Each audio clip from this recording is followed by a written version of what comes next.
Okay, well, welcome and thank you everyone for joining us this morning for Coffee with the Collection.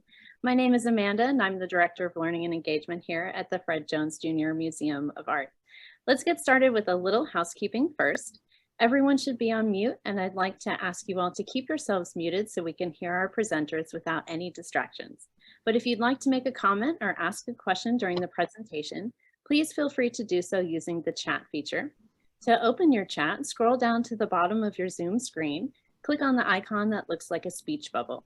Once you click that, a window will open to the side of your screen where you will be able to type questions and comments, and we'll circle back around to those at the end of the presentation during the Q&A. We have also enabled closed captioning. To access that feature, just click the CC button at the bottom of your Zoom screen. And now I'd like to invite everyone to sit back, relax, grab your favorite cup of coffee. Hopefully you have with you this session's special roast, Cafe Cow, created by our friends at Yellow Dog Coffee Company, with flavors inspired by the subject of today's discussion. I'd like to take just a minute to introduce you all to our dear friend, Lily Braun from Yellow Dog Coffee Company. Lily, can you tell us just a little bit about the roast you put together for us today? Hello, yeah. So our coffee for this Coffee with the Collection is called Cafe Cow. It is with our label kind of inspired by the art today. The name is, it's not Russian, but it is inspired by like Spanish and Portuguese because it is a blend of Mexican beans and Brazilian beans. So it's a medium roast. It's got like flavor notes of cacao nib and hazelnut, and it's very earthy. It's very yummy. It's what I'm drinking today. So yeah, that's what we have put together. It's delicious. I highly recommend it. It's available in our shop or online. Thank you so much, Lily. I have to agree, it is very delicious. So stop by and get that today if you have time. Thank you so much. So I would also like to take just a moment and say a special hello and welcome to the Barber family. We extend our gratitude to the generosity to the Barbers who recently gifted the painting to the museum that we will be talking about today. We're so pleased to have you join us to hear a unique perspective about the painting you spent so much time with in your family home. Without any further delay, it is now my pleasure to introduce our presenters for today. We are thrilled to have with us this morning special guest Igor Lipinski. Igor is a Polish-born pianist who made his US debut with the Buffalo Philharmonic Orchestra on NPR's Performance Today. A graduate of Eastman School of Music and Northwestern University, Lipinski is an assistant professor of piano at the University of Oklahoma, where he continues to reimagine the traditional format of a piano recital. Lipinski's piano illusions took him across the world from Hong Kong to New York City, presenting his unique show of music and magic at festivals, concert halls, and symphony orchestras, including Rochester Philharmonic and Cape Cod Symphony Orchestra. Passionate recording artist, Lipinski has released several albums under his own concept record label, Vanishing Records, available on Spotify and Apple Music. Thank you so much for being with us this morning, Igor. Joining Igor in conversation is the always effervescent Dr. Hadley German. Dr. German is the Eugene B. Atkins Curator at the Fred Jones Jr. Museum of Art, a position she has held for 6 years. She completed her PhD with a dissertation on art posters of the American West in the spring of 2022 at the University of Oklahoma. Dr. German's research interests include art, photography, tater tot casseroles, and the history of graphic design. Welcome, Hadley. I will now officially hand the reins on over to you. Thank you, Amanda. Now everybody knows my guilty pleasure. You're welcome. Before we get started today, I'm curious, and you can answer my question in the chat if you feel so inclined, but I'm curious, when you think of the artist Nicolai Fechin, for those of you who might be familiar with him or maybe not, what comes to mind? I'm going to flip the slide so you can see a portrait of him that is in the Eugene B. Atkins collection here at the Fred Jones Jr. Museum of Art, and then also a photograph. So what comes to mind when you think about Nicolai Fechin? Well, it's likely in this part of the country You might think of Fechin as a member of the Taos artist colony, or even as a Western artist, because his work is so well represented in museums with strong collections of Southwestern art, including ours. So you might know, for example, the painting on the left, Spring in the Steppe, an expressive portrait of Alexandra Belkovich, painted in Kazan in southwestern Russia in 1913. Fechin married Alexandra in 1911, the same year he painted the portrait at Wright, which is located here, also in the Eugene B. Adkins collection. If you've been to Taos, New Mexico, you've likely seen or visited the Taos Art Museum, which occupies the home that Fechin renovated and expanded in 1927, adding electricity and hand-carved columns and an extension featuring a gorgeous Art Nouveau, well, it's a bedroom with these gorgeous Art Nouveau windows. And if you visit Taos, you should visit this museum if for no other reason to just bask in the light in this amazing room. It's really really special. If you've been to the Taos Art Museum and you visited in 2021, you might even have viewed the painting that we're discussing today on view in an exhibit prior to its donation. So it's right here on the wall at the lower right. So interestingly, when we think of Fechin in this region as a painter, we kind of associate him with expressive portraits of Southwestern subjects, portraits like these, which are here in the museum's collection. But he only lived in Taos for 6 years, from 1927 when he arrived to recover from tuberculosis to 1933 when he and Alexandra divorced and he relocated to Southern California. So whether you're unfamiliar or familiar with Fechin, I hope you enjoy today's program. Almost 100 years ago, exactly, he was preparing to immigrate to the United States with, at that time, his wife Alexandra and their 9-year-old daughter, Ia. So today we're going to be looking at a recent gift to the museum's collection, just donated last year, painted shortly after the family arrived in New York in August 1923. And our program today, as Amanda mentioned, is indebted to the generosity of Van and Pat Barber, who donated the painting last year and who are, I believe, in attendance today, along with their daughter, Drew. So thank you, all of you. We are so pleased to have you join us today, and also for your kindness in sharing this painting with the museum's audiences for years to come. Well, without further ado, I'd like to introduce you to Nicolai Fechin's Russian Girl. It's currently installed on the museum's central hallway. You really can't miss it if you come in the front door and you just keep walking straight down, straight ahead into the Stewart wing. Okay. Now, Fechin's paintings arrived in the United States before he did.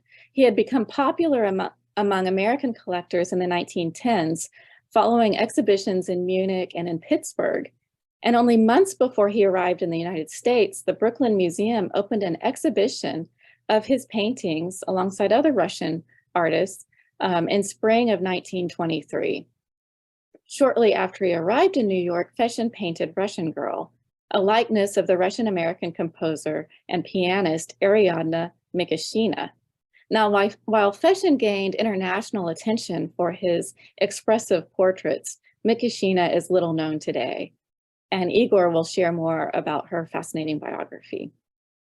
Suffice it to say that Russian Girl is an interesting addition to our collection, in part because it departs from Fechin's Southwestern subjects and relates to a long-standing project that he embarked on even before he left his home country, and that he continued in New York between 1923 and 1926, and later in Taos.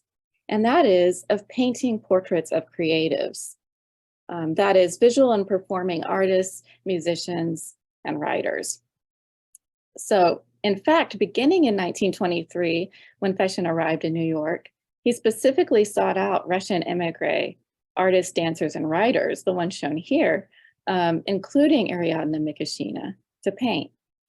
These were not typically commissions, as commissioned portraits in this period, both in his home country and in the United States, tended to feature smoother brushstrokes and a more naturalistic representational style. Rather, throughout the 1910s, Fechin was gaining international attention for and praise for his portrait's psychological depth. We would say painterly. A critic at the time called it disorderly, his disorderly brushstrokes. And his portraits were exhibited in the United States alongside paintings by Claude Monet and other impressionists.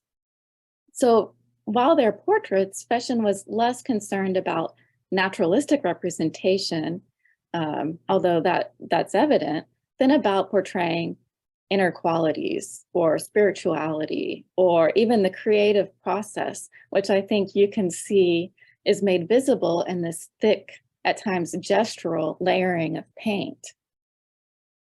Now, in his autobiography, Fechin remarked, and I'm going to quote him, quote, "For me, no particular art is greater than another. I can only say this, when you find yourself in the presence of creativeness, take off your hat," end quote. So I would like to suggest that we look at Russian Girl as the painter doffing his hat to another artist. But why seek out and paint Russian expats at all? It seems Fechin did not know Ariadna before immigrating, so why paint her in New York with these other creatives? So I'm going to put up, these are two paintings from the Adkins collection. The one on the left, Portrait of My Father, is one of my favorite Fechin's. And these are painted before he leaves Russia. So, well, let's back up. So why paint these expats? Let's back up to 1914 when World War I began. During the war, communication ceased between Fechin and US collectors until 1919, when he wrote a letter to John Hunter, a collector, detailing the famine and the decreased artistic freedom that he had during the war. He recalled, quote, "There being no," this is Fechin writing, quote, "there being no certainty whatever of what tomorrow would bring, I was losing my creative energy as all art was used for propaganda. Everything was done hastily and a conscientious fulfillment of work was unthinkable. All commissions had to be done with such poor materials that, of course, the paintings deteriorated rapidly. One fell into unbearable spiritual melancholy," end quote. And I should clarify that quote, that was actually from his autobiography, thinking back on this time period. So in 1919, this melancholy, partly due to the government's insistence on social realism as the only acceptable form of painting, and the privation endured by his family, led Fechin to ask American collectors to help him immigrate, to help the Fechins immigrate. Those collectors, John Hunter and William Stimmel, lobbied to bring the Fechins to the United States. And meanwhile, Fechin was selling canvases to American collectors to raise money for the ship passage. So this explains why a lot of paintings from his Russian period actually are in the US. They were in museums and in private collections in the US. At the same time, his former art students, he was teaching at Kazan Art School, who had been raised to positions of authority locally and then also in Moscow, eased the way for Fechin's departure. So the family first saw the fantastic skyline of New York, as he put it, on August 1st, 1923. Now there's some debate about one of his collectors said it was September. Fechin himself said August 1st, so we'll go with August 1st. So here you see Nikolai, Alexandra, and their 9-year-old daughter, Iya, at the left, with Erwin Berry at the far right, who was the director of the Grand Central Art Galleries. Fechin was basically immediately hired to teach at the Grand Central School of Art after arriving in 1923. And there he taught, among others, the Armenian artist Arshil Gorky. He had quite a student class, you could say. So this photograph is amazing to me because no sooner had he arrived in New York that Fechin was hired to teach, and was also meeting artistic celebrities, including to the right of Alexandra with her ankles crossed, the silent film star Lillian Gish. And only 2 years later, he paints her in her starring role as Romola in the 1924 film Romola. So Fechin was immediately busy painting and teaching in New York.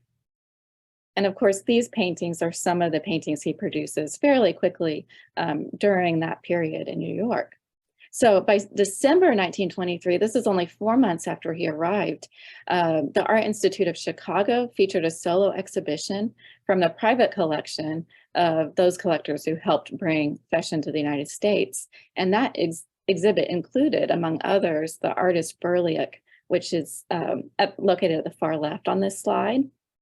And the following year, in 1924, Fechin wins the coveted first prize for portraiture at the Academy of New York. So his career is really launched immediately, and even before he had arrived in the US. Just a note about two of these individuals on the screen. David Berliuk, he was a Ukrainian artist who Fechin actually met before leaving Russia. They were both in Kazan at art school. And they happened to meet after Fechin arrived in New York, but it seems that it was a chance meeting. And Berliuk was probably responsible for introducing Fechin to other Russian expats and artists in New York, including Ariadna Mikéshina. Portrait of a Writer depicts Nikolai Fechin, who was a renowned playwright and director, and this painting may have been made on the occasion of the Broadway premiere of his play, The Chief Thing, in 1926, which featured Edward G. Robinson in the role of stage director.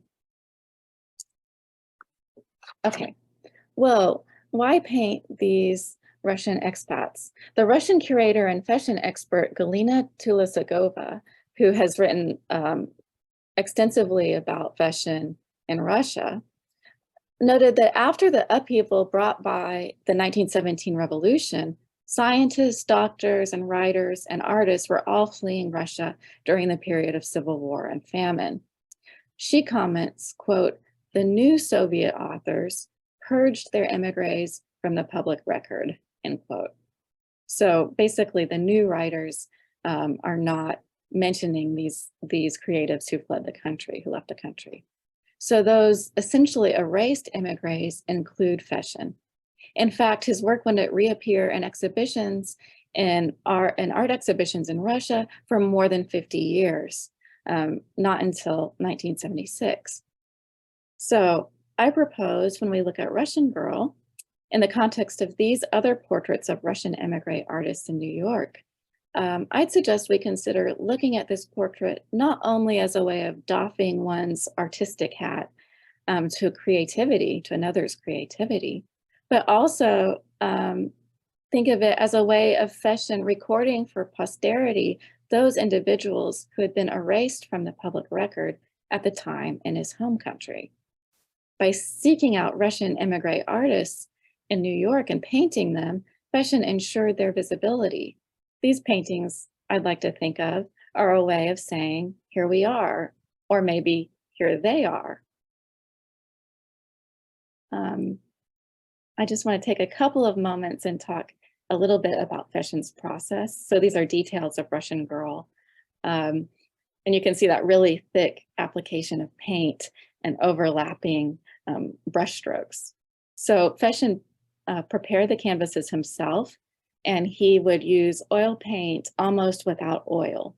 So to do this, he basically put paint on old newspapers and left them out overnight to absorb, so most of the oil would be absorbed out of the pigment by the next day when he was getting ready to paint. Then he would mix the colors with lighter fluid or benzene or mineral spirits, and this gives the pigment a really flat, velvety finish. That and the oil that's lacking give it a really flat finish. It's not shiny. So the canvas and this treatment, the lack of oil in the paint, meant that Fechin had to paint quickly. So the paint is drying quickly. It's absorbing into the canvas quickly. So this having to paint quickly and the dryness of the paint allowed Fechin to paint one coat on top of others, and it enabled the colors beneath to show through the subsequent layers. We sometimes would refer to this as a dry brush technique. It's not the pigment is not wet, the brush is not wet. So if you have a Fechin or you've seen Fechins, they shouldn't be varnished because that eliminates this flat effect, the velvety finish that he was seeking. And in fact, Fechin would put paintings under glass instead of varnishing them because he wanted to preserve this kind of texture. His technique, according to the Frye Museum, which is another museum that has quite a number of his works, can have conservation issues because of that lack of oil in the pigment. So the oil serves as a binder, and when you remove it, the paint can eventually peel from the canvas because there's not enough of the binder inside. So these little details, you can see those dry swaths of pigment overlapping each other. And Fechin's portraits, I really like to look at small details of his portraits, especially the backgrounds, because they, to me, they're like abstract expressionism. They're really gestural. And then you have the figure, especially their face and their hands, which are always more clearly delineated, kind of emerging from this backdrop of color. Which brings me to, I want to show one more painting in the Adkins collection. This is an amazing painting that Fechin painted shortly after he arrived in New York, we think from 1923. So the same time period in which he would have painted Russian Girl. And again, this is a moment when Fechin's career is taking off. He's gaining international recognition, he's teaching, he's winning awards in New York and around the United States. And I wanted to really close with this quote in which Fechin's respect for the arts, but not just the visual arts, is evident in his drawing relationships between painting composition and in musical composition. And I think this is a really kind of key point to make today for our presentation. He says, quote, "The artist must never forget that he is dealing with the entire canvas. He must fill his canvas and make of it an organic whole. There must not be any particularly favored spot in the painting. Every square inch of the canvas must have one unifying goal in common. It must be remembered that one false note in a symphony orchestra disrupts the harmony of the whole," end quote. So on that note, I'd like to I'd like to hand the program off to Igor, who is going to talk more about 1923 and the musical moment surrounding Fechin's arrival in New York, and also about Ariadna Mikéshina, the subject of this great portrait.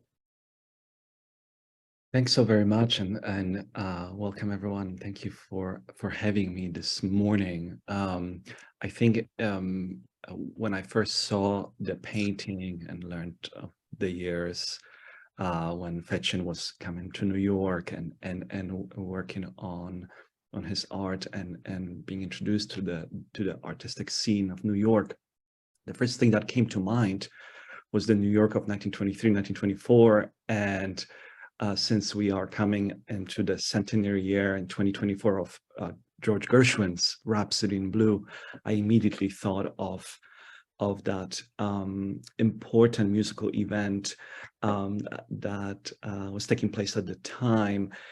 So I'll start there and then take you on that note to Mikéshina moments later. So this was Paul Whitman, who was the band leader of the Palace Royal Orchestra, who wanted to create a concert to demonstrate the relatively new form of music, which we call jazz. It deserved to be regarded as a serious and sophisticated art form. And so he comes up with this idea of calling this concert an experiment in modern music, and stages it at the Aeolian Hall. So at the time, the Aeolian Hall, which you see on that photograph, was an 1,100-seat concert hall at the Manhattan headquarters of the Aeolian Company. Aeolian was famous for many things, instruments, but most famous for their dual art reproducing pianos that they introduced about a decade earlier, which was basically a player piano that could reproduce the sound of a famous artist playing without any sort of manual intervention. And then, of course, Aeolian would sell piano rolls that if you had a reproducing piano at home, you'd be able to purchase a piano roll of, say, Rachmaninoff or Gershwin playing a tune for you at your own home. So at that concert, many of you, of course, know Rhapsody in Blue by heart. That 2.5 octave clarinet glissando starts the piece and changes the music forever. But the piece was actually put together, we might say, at the last minute, 5 weeks before the experiment in modern music. Gershwin hasn't really committed to writing a piece, but his brother Ira read an announcement of the concert in New York Tribune stating that George was at a work on a jazz concerto for the program. So he put together this piece as best as he could, and he actually had to leave the solo part for the pianist himself to be completely improvised at the world premiere.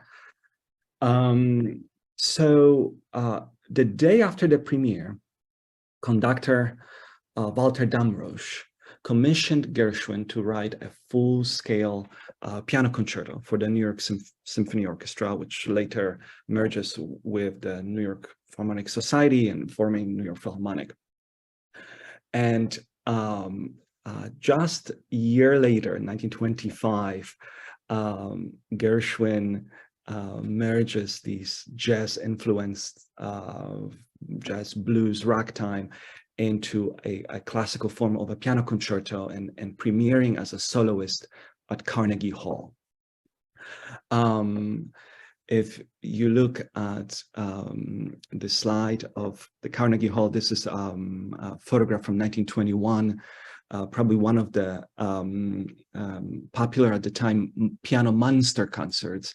I counted 5, 10, 14 pianists on stage playing and preparing for the concert. But Carnegie Hall of the 1920s became this really a testing grounds for visiting artists and New Yorkers to taste the taste of the avant-garde. So we have Gustav Holst premiering The Planets. We have Henry Cowell in 1924, around the time of Gershwin's Rhapsody in Blue, that gave his recital of his own compositions, including the Tides of Mananaun, which uses extended techniques like chord clusters on a keyboard. George Gershwin, 1925, premieres his Concerto in F. Igor Stravinsky makes his US debut with the New York Philharmonic, performing all Stravinsky program, including the Firebird Suite. Bela Bartok comes in. And then eventually, I want to mention George Antheil, who presents the US premiere of Ballet Mécanique.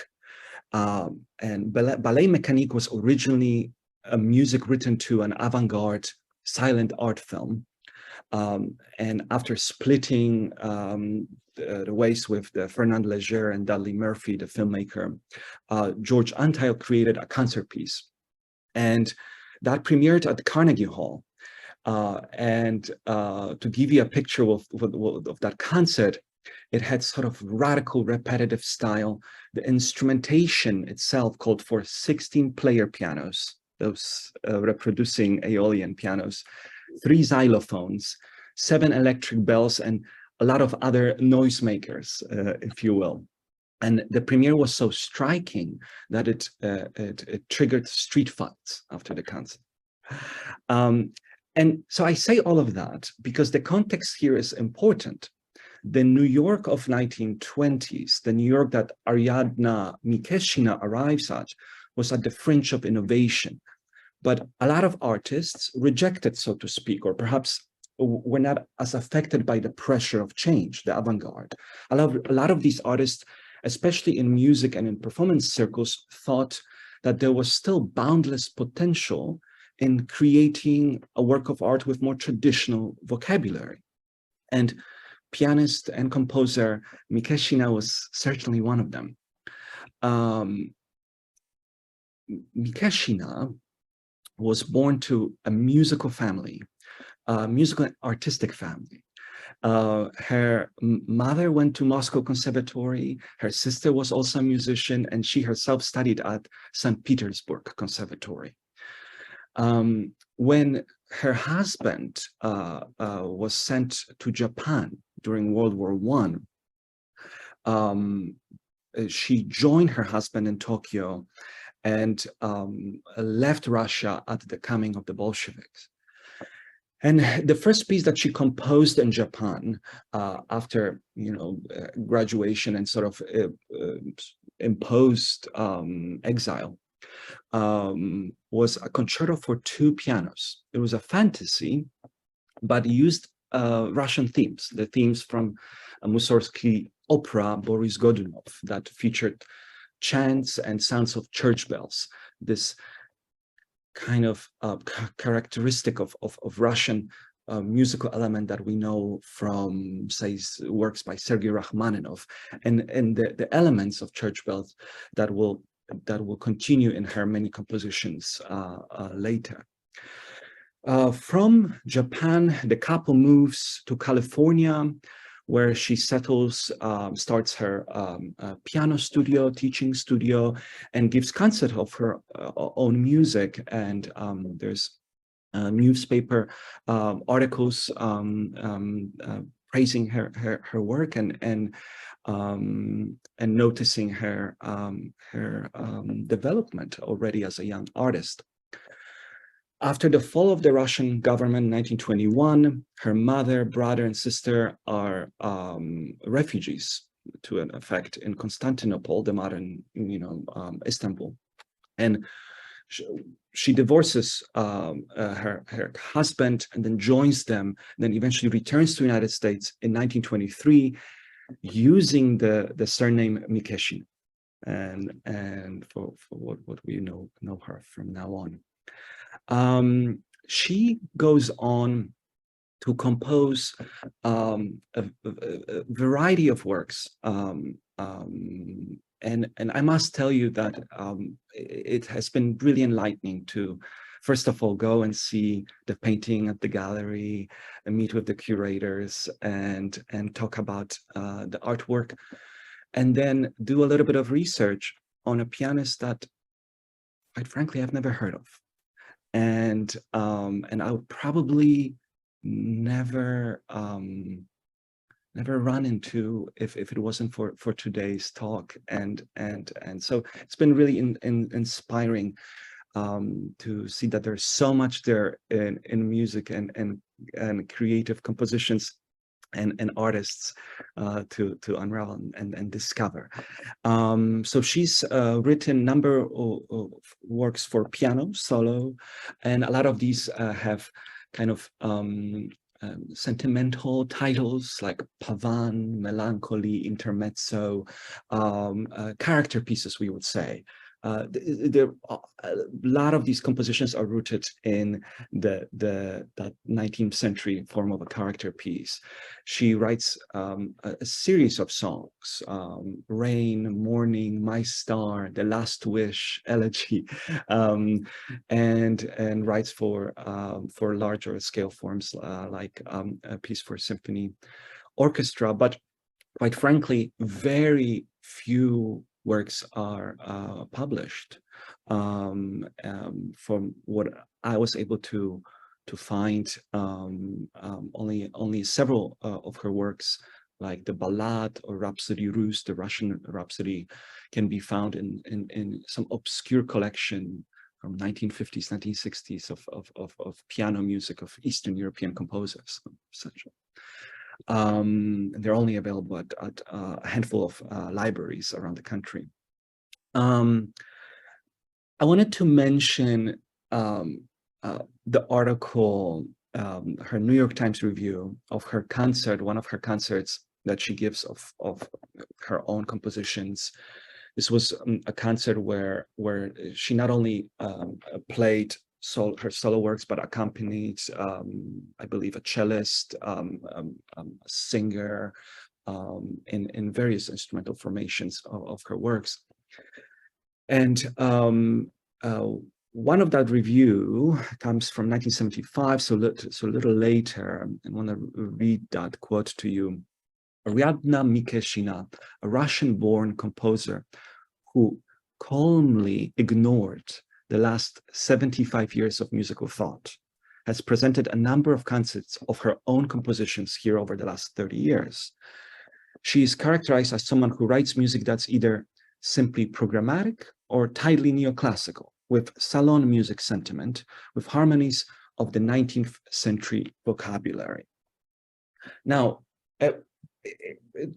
the review itself is fairly positive, but it does, you know, you have this sort of characterization of, that puts Mikéshina into a box, and I think that's the reason is that we have to think back to the New York of 1920s, the avant-garde scene. While many classical pianists who weren't composers but were performers, you know, would program piano recitals, interpreting others' works, develop certain level of standard canon of repertoire, champion music of the past, you know, the last 300 years. Composers, especially in academia after World War II, wouldn't really consider music that Mikéshina wrote as serious art. But to me, this has some very serious connotations, and you always have to look at a composer in the context of their life. Imagine how much more difficult it was for a woman composer to get a break. You know, we're still discovering this wealth of compositions. We're still discovering Clara Schumann's works, and you know, she was active in the 19th century.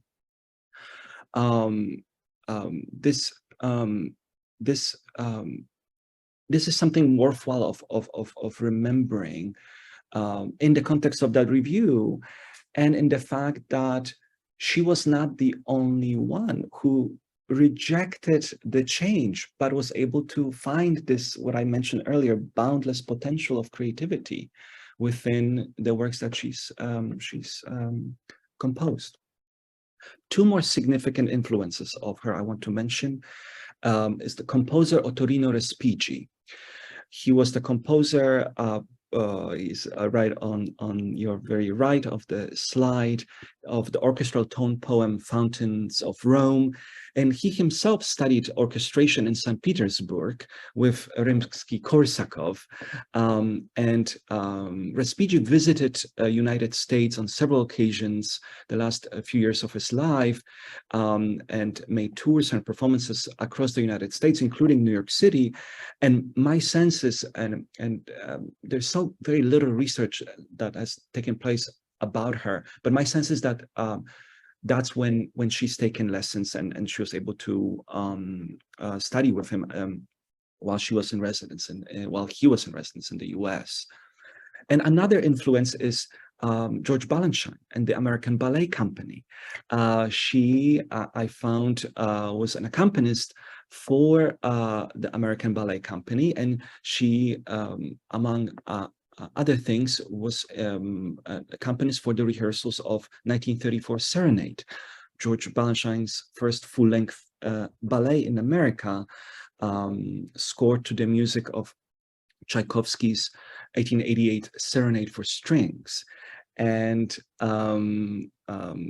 a personal connection and connection across OU campus that I found is that a few months ago I was performing a work by Debussy for piano for hands with Oklahoma Festival Ballet with my colleague Professor Stephanie Shames, and a piece that started the program was the Balanchine Serenade, and I would hear that Tchaikovsky Serenade starting the every evening, and little did I know that would take me a few months later to talk about someone that worked in rehearsals on that very piece. The main source that I found to be very valuable that you can access, and perhaps we could share a link to that in the chat, is a documentary about her life that was produced and edited and directed by Ron Nino, who's now a well-known Israeli director, but who has probably directed this documentary, this is 1980, as his graduation piece or during his studies at NYU. From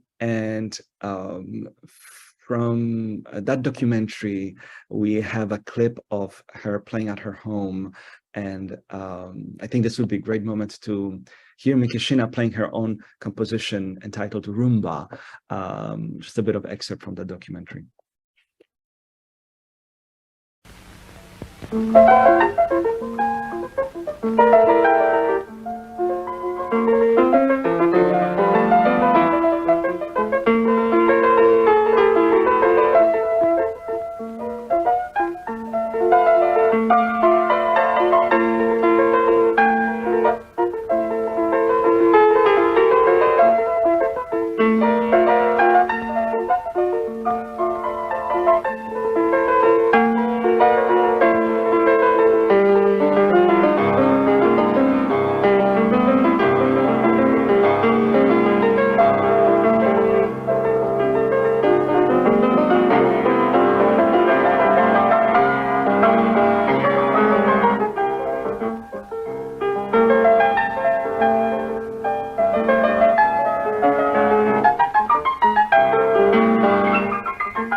Isn't that amazing? And it's not only a wonderfully crafted composition, but what an incredible pianist. And I think at the time in her 80s, the voicing that she creates and the textures of that piece is just fabulous. I've had such difficulty getting hold of anything. And as a matter of fact, I actually couldn't even see a single piece of sheet music because of how challenging it has been to get a hold of anything. But in the process, I learned at our very first meeting, actually, at the museum, that her collection of manuscripts and published scores and letters were donated by her son to my alma mater, Northwestern University's Deering Library, and sits at the special collections there. And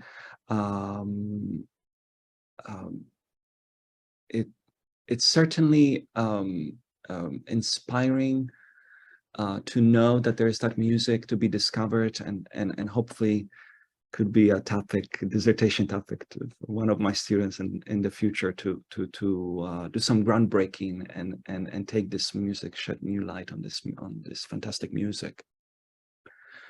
I wanted to finish with another excerpt from the documentary and give you a taste of her different composition while looking at the painting.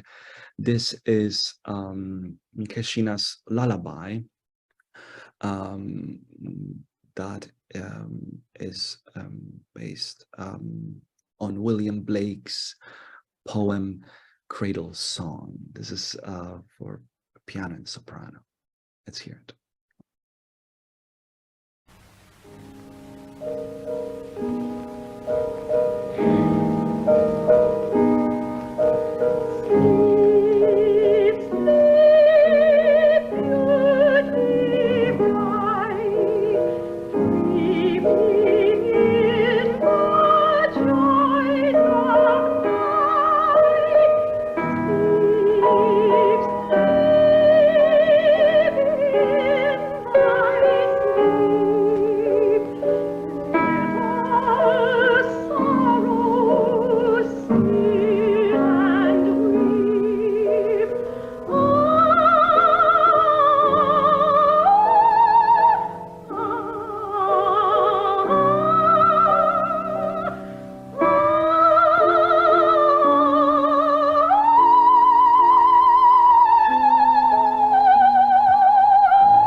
That was wonderful, Igor. Yeah, this piece haunts me, and it's just an excerpt of a song, so that gives us such a yeah, I think we're yet to discover. It's kind of a treasure hunt. We're yet to discover her works. I like that idea that you might task a graduate student with a dissertation on her work. I think Yeah, we have been there has been this tremendous positive trend in across you know, piano area especially, but in classical music, to research works you know, of underrepresented composers, but a depth, really, you know, catalog and especially for someone who has published so few of the works, that could also lead graduate student of probably editing and publishing her works in the future. So it's a sort of a win-win research project. well, I know we're getting to that time of the Q&A, but I wanted to show this next slide because it relates to what we talked about the first time you came to the museum. What really kind of caught your attention about this painting, and I wondered if you might talk about it a little bit. What really struck you when you first? Yeah. There we go. Yeah, oh, it was the hands, and I think there's so much poetry in without even, if I even didn't know that the character of the painting was the pianist. So much poetry and in the layout of the hands, and kind of very smooth elongated fingers, and how Fechin positions her, the left hand, and how, you know, not probably symphonic isn't the right word, but the shape between her necklace and kind of, you know, falling from the right hand, that is so beautifully smooth, and that really struck me. And as you told me now that, you know, there's all these sketches, him you know, working on the hands throughout. I think of the hands as being something that artists sometimes struggle with, and so the fact that he's seems to have been fascinated with hands, and I wonder for him there was, I don't know, I wonder if there's some relationship between the pianist's hands and the artist's hands, and this as the creators of art. I mean, the Mhm. generators of art. Um, Yeah, yeah, absolutely. I mean, there's poetry and visual effect of hands and acrobatics and dance, all these things that connect to Mikéshina, but also there is sweat and pain and struggles. In order to graduate from St. Petersburg Conservatory, you know what you have to do? You have to play all these scales and etudes in every single key of backwards and forwards, it's hours and hours on end of practicing. And rarely ever anything comes easy. We don't see that.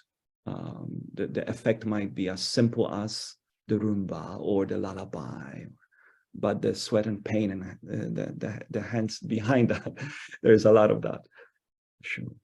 I think about that in terms of artists too. We see the finished painting on the wall in the museum. We don't see the countless studies that led up to that, final image. Or it might not even be the final image, but there's all that work beforehand or throughout.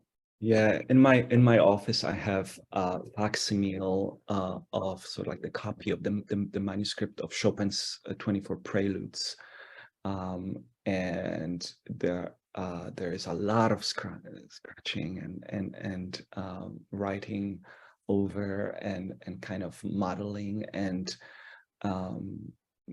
yeah, something that is definitely not present in the final edition of the score and then clean cut urtext that we get today. I'm just going to jump in really quick. It looks like we have a question in the chat that I think, Hadley, might be more for you. But someone is wondering, why is the painting called Russian Girl instead of using Mikéshina's name? That's a good question, and I would be surmising. I think that the portrait of a writer was the same way. The name of the author has been added later. And I think this is pretty typical of that time period. We don't always get the name of the person who's being depicted if it's not a commissioned portrait, right? But in this case, what I do know is that it was actually a Russian curator who identified the subject and wrote about Mikéshina, attached her name to this painting in her research, and it wasn't Fechin. And it sits with me a little strangely. Like I want to think of these paintings as a way of depicting these people who had been, that's my interpretation, who had been removed from the history of his home in his home country. But then at the same time, he's not necessarily identifying who they are. And maybe there's something about they're meant to be universal in some way.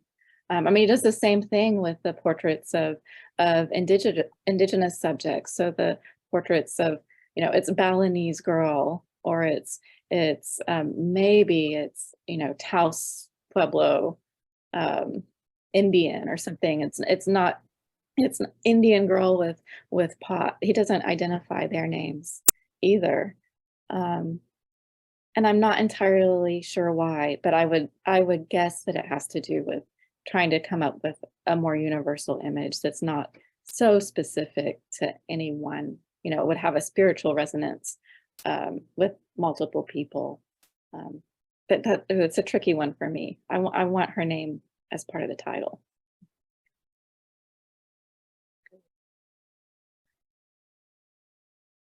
I'd like to go ahead and just invite, if anyone has any other questions, feel free to go ahead and type those into the chat. We just have a few more minutes.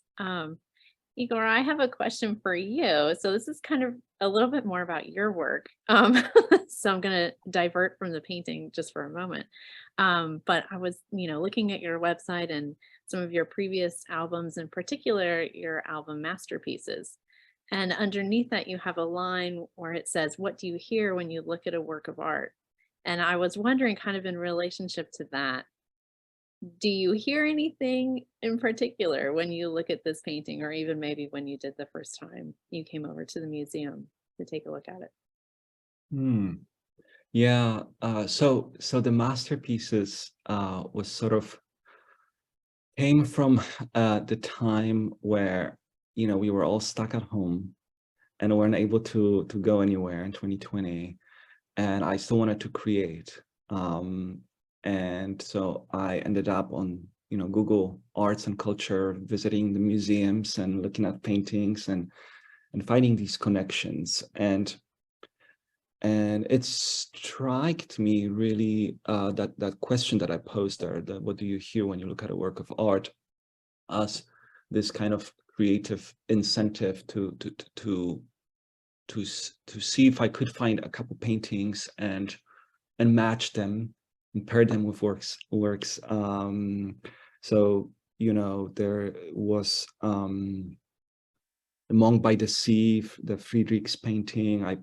You know, and I kind of like thought of the Gregorian chant and the monk. So I included Sergei Rachmaninoff's Prelude in G sharp minor, because it includes the Dies Irae, the chant, and Leo's Janacek piece, Our Evenings. I paired it with Starry Night by Jean-Francois Millet, etc., etc. And that whole tradition of connection between painting and piano has of course been tried before. You know, Mussorgsky pictures at an exhibition, they were based on drawings by Victor Hartmann, and I know Rachmaninoff's Another Prelude in B minor was inspired by the Homecoming, the Böckling's Homecoming, the painting. And yeah, I wonder, because I've heard you know, heard the documentary, and I've heard that final song. I kind of can't quite disconnect the two now. You know, it's sort of, I see the painting and I hear the lullaby, the song. But there's definitely a romantic, nocturnal quality to it. If I have to say, perhaps it's one of Chopin's nocturnes. I think I will always hear that lullaby now too, whenever I see this painting, for sure. Yeah. There's one more question in the chat, Hadley, I think for you, from Rachel. She asked, can you talk a little bit more about the oil paint application that you were talking about earlier? Did he pull that process from another artist or come up with it himself? Is it a common way to paint at that time? Well, I have to admit ignorance, because I'm not sure about the removing the oil from the pigment, if that was something that he picked up in Russia, or if that was something he created on his own. But I will say that the choosing not to varnish the canvas and wanting that kind of flat application of paint, or flat in terms of, I'm sorry, I shouldn't say flat, matte is really the word I'm looking for. The matte kind of velvety finish is something that Impressionists were doing. And so they didn't, you know, when you see a shiny Impressionist painting, that's probably someone later who's added varnish to the painting because they want to quote unquote protect it, but that wasn't necessarily what the avant-garde at the time was interested in. You know,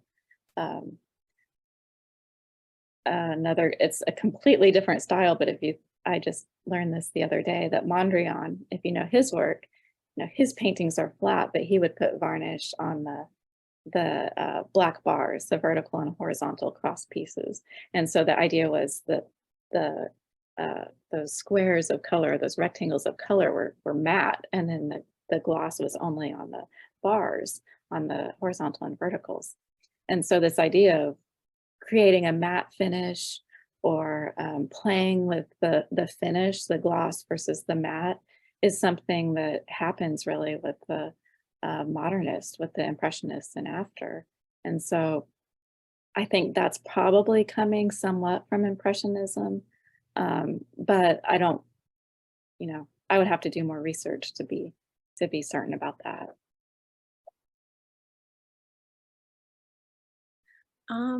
Well, I think we're right at 10:30, so I think it's probably time for us to go ahead and wrap up for today.